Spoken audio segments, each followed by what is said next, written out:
Assalamualaikum warahmatullahi wabarakatuh. Selamat datang di video presentasi proyek simulasi data saya.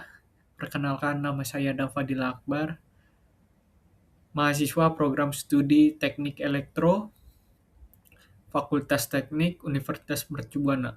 Pada video kali ini, saya akan mempresentasikan proyek yang berjudul Rancangan dan Pengolahan Dataset Weather menggunakan data MySQL dengan Python memanfaatkan library NumPy, Pandas, Matplotlib, dan Seaborn. Proyek ini disusun di bawah bimbingan dosen saya, Bapak Freddy Artadima Saliban.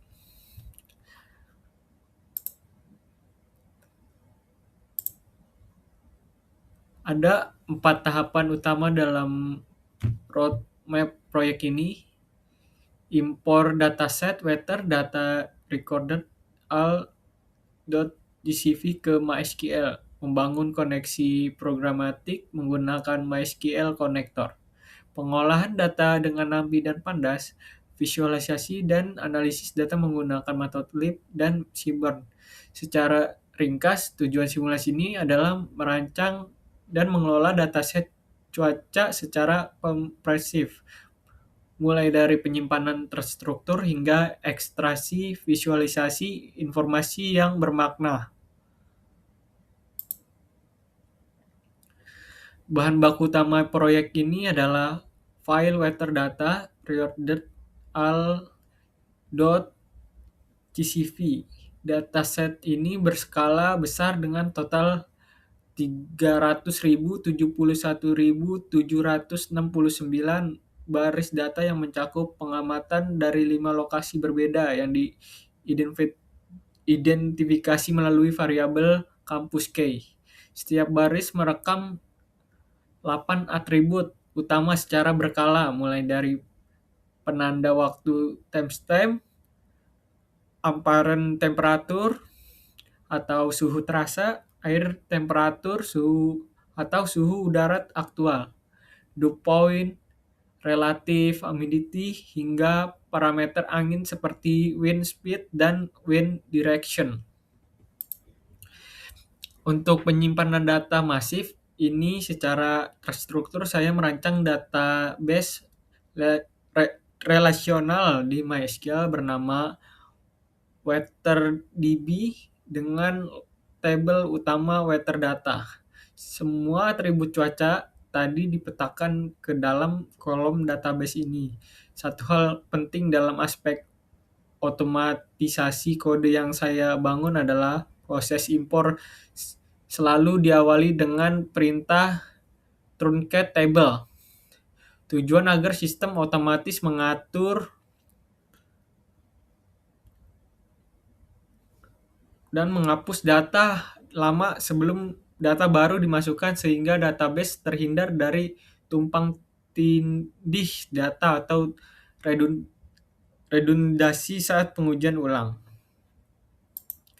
Mari kita lihat bagaimana pipa data ini bekerja lewat Python. Prosesnya berjalan melalui 4 langkah terintegrasi. Pertama, membaca file GCV secara efisien, baris per baris menggunakan library bawaan GCV Python. Kedua, membangun koneksi MySQL menggunakan MySQL connector untuk mengeksekusi query insert.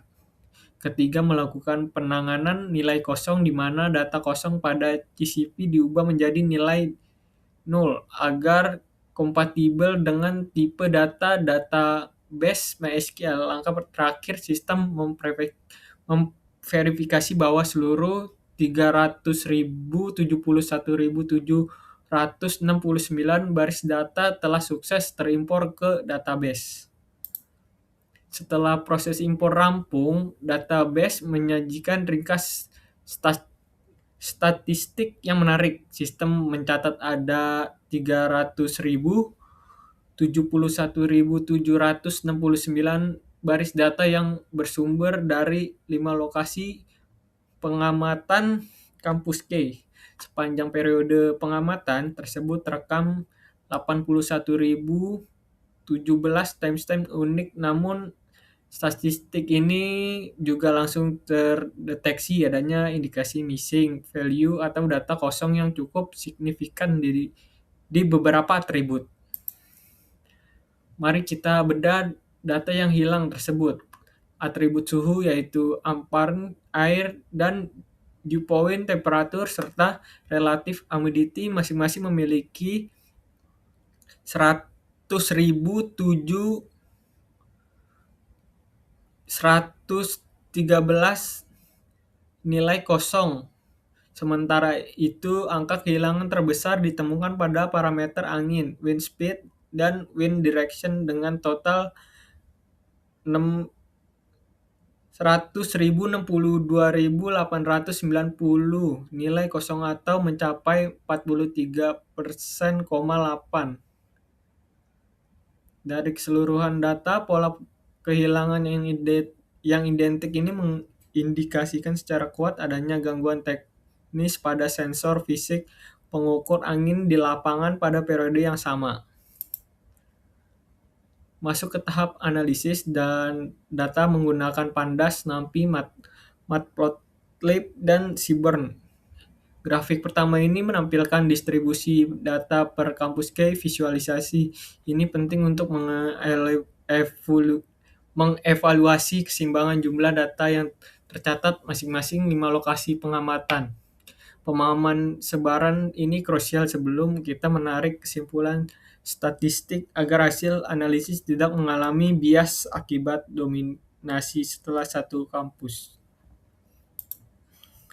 Selanjutnya, mari perhatikan histogram distribusi nilai air temperatur. Grafik menunjukkan bahwa sebagian besar suhu udara terkonsentrasi kuat pada rentang 20 derajat Celcius hingga 35 derajat Celcius yang menegaskan dominasi iklim tropis di lokasi pengamatan. Suhu minimum tercatat berada di sekitar minus 5 derajat Celcius dan maksimum mendekati 45 derajat Celcius. Bentuk kurva ini mendekati distribusi normal dengan sedikit kemiringan ke kanan yang mengindikasikan bahwa kejadian suhu ekstrim tinggi tergolong jarang namun tetap signifikan terjadi. Sekarang kita beralih ke variabel kelembapan dan kecepatan angin pada histogram relative humidity. Data sangat mendominasi pada rentang 60% hingga 100% yang membuktikan bahwa area pengamatan memiliki kondisi udara yang cenderung basah dan sangat lembab. Sebaliknya, pada histogram wind speed, distribusi data justru condong ke kanan, mengindikasikan bahwa kecepatan angin di 5 kampus K tersebut umumnya berada pada tingkat rendah hingga sedang saja. Lalu bagaimana hubungan antara suhu udara aktual dengan suhu yang dirasakan oleh tubuh manusia? Grafik scatter plot ini memberikan jawaban ilmiah yang sangat jelas. Terdapat korelasi positif yang sangat kuat di antara kedua variabel tersebut, di mana garis tren mengonfirmasi pola linear yang konsisten. Sebaran data terikat sangat rapat di sekitar garis tren, membuktikan hubungan yang signifikan walaupun kita masih bisa mendeteksi beberapa outlier kecil pada rentang suhu yang ekstrim. Untuk membandingkan karakteristik suhu antar lokasi secara bersamaan, saya menyajikan box plot air yang temperatur pada dataset weather ini.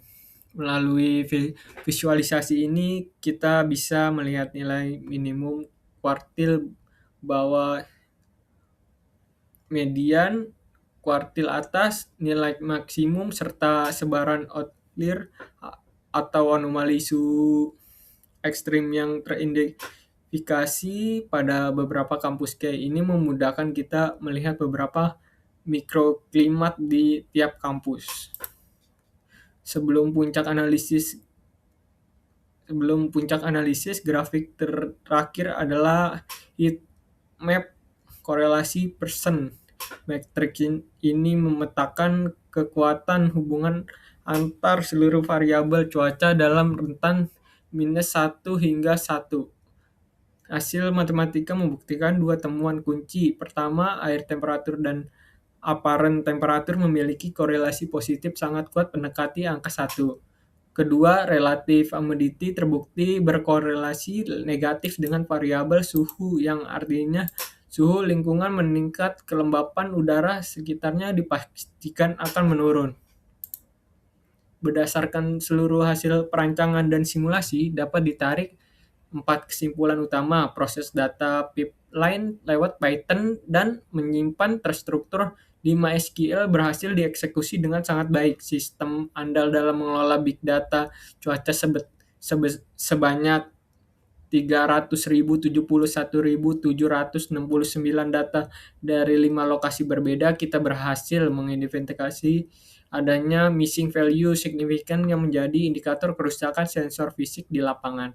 Kombinasi MySQL dan library Python terbukti sangat efektif untuk melakukan penyimpanan, pengolahan, dan visualisasi dengan cuaca secara konversif. Demikian video presentasi proyek simulasi data cuaca ini saya sampaikan. Terima kasih banyak atas perhatian dan waktu yang rekan-rekan Bapak dosen berikan. Saya sangat terbuka untuk menerima tanggapan maupun saran konstruktif di dalam komentar di bawah demi menyempurnakan proyek yang saya buat. Saya Adam, saya pamit. Waalaikumsalam.